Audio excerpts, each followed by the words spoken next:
So I'm making salsa, homemade salsa, VGF style. You're probably going to love me once you have this recipe in your toolkit, because if you're vegan, gluten-free, it is just so amazing to be able to make your own salsa. And this particular salsa is very healing. It contains essential oils and, of course, Mother Nature's best ingredients. So stay tuned for more. I am right now shelling out my jalapeno. Comes out really easily if you use the tip of a spoon backwards, and you don't really want those seeds in your salsa, so I scoop all of those out and you're good to go. So I'm making salsa. It is so super simple and so tasty, and if I mentioned already, healing. This is nice cilantro, about 45 cents at Aldi. Perfect. Just top the bottoms of it off so that you get any of the dead residue away, and shove it in your blender. Don't shove it too hard. The blenders have emotions too.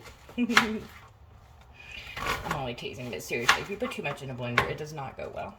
So I love a lot of cilantro, and that to me is most healing. We're adding that. I've also got some diced tomatoes and crushed tomatoes. You're welcome to use any kind of tomatoes that you like. I just prefer that mine not be made in a facility that processes dairy or wheat.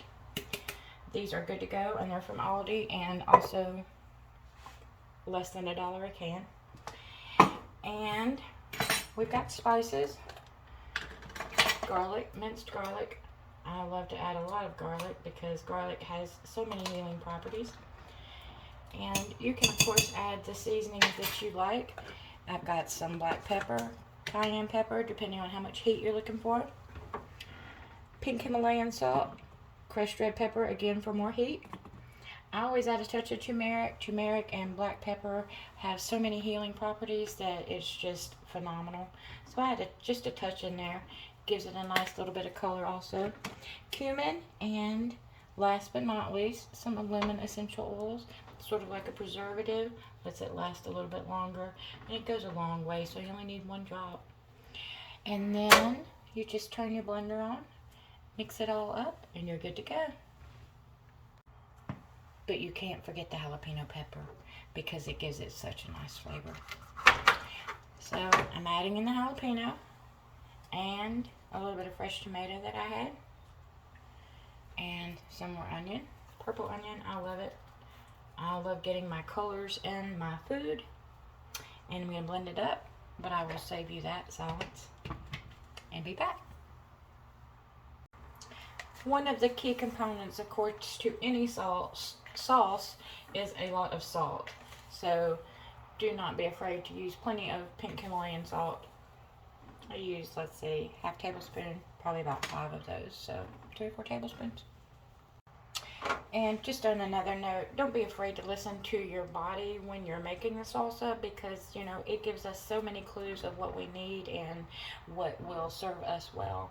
And I had a little bit of throat congestion going on in my throat chakra area, and this salsa clears me right up. So I hope that it might do the same for you. Thanks for watching. So I've got everything in my blender, spices and all, and I'm going to blend it up, and then I'll be right back with you. It looks a little bit darker than salsa that you might get at a Mexican restaurant, primarily because of the cumin. But I love the cumin, and it gives a nice flavor. If you don't like that, of course, you can always omit it. Now for the true test. It looks yummy. And let's find out how it tastes. I have just a regular corn chip, although I am searching the market hard and heavy for some cassava chips that don't contain corn. I'm not a big fan of corn, but I love my salsa. Let's try it. Salsa makes me happy. Thanks so much for watching. Have a great day.